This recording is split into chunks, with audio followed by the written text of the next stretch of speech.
এদিকে উদ্বোধনের পরই পাঠকদের জন্য উন্মুক্ত করে দেওয়া হয় বইমেলা। প্রথম দিনই ক্রেতা দর্শনার্থীরা মেলায় ভিড় করেন, তবে অনেক স্টল এখনো পুরোপুরি প্রস্তুত নেই।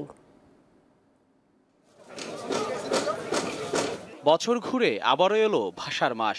লেখক, প্রকাশক আর পাঠকের অপেক্ষা ঘুচিয়ে শুরু হলো প্রাণের অমর ২১শে বইমেলা। প্রতিবারের মতো এবারও বাংলা একাডেমি ও সোহরাওয়ার্দী উদ্যান জুড়ে করা হয়েছে মেলার আয়োজন। উদ্বোধনের পরই খুলে দেওয়া হয় মেলার দ্বার।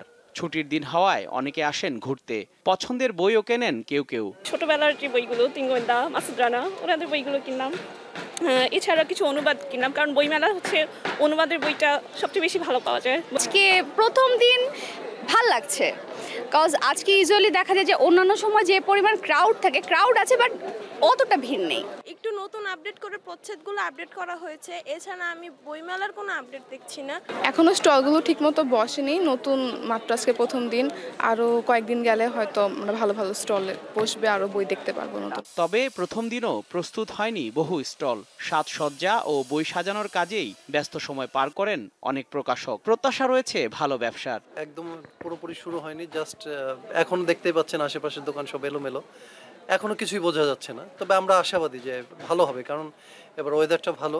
পুরো বছর ধরে অপেক্ষা থাকে। আর এই যে পাঠকরা এসছে, স্টুডেন্টরা এসছে, তো ওদের সাথে দেখা হচ্ছে, কথা হচ্ছে। এই যে আনন্দ, লেখক পাঠক মিলন মেলা, এটা শুধু বই বেচাকির ব্যাপার না। এবারের বইমেলায় মোট ৭০৮টি প্রকাশনা প্রতিষ্ঠান অংশ নিয়েছে।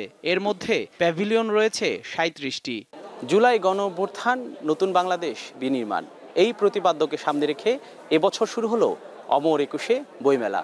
প্রথম দিন মেলায় পাঠকদের আনাগোনা কম থাকলেও দিন যত বাড়বে ততই পাঠক, লেখক, প্রকাশকদের মিলন মেলায় বইমেলা প্রাণবন্ত হয়ে উঠবে বলে প্রত্যাশা সকলের।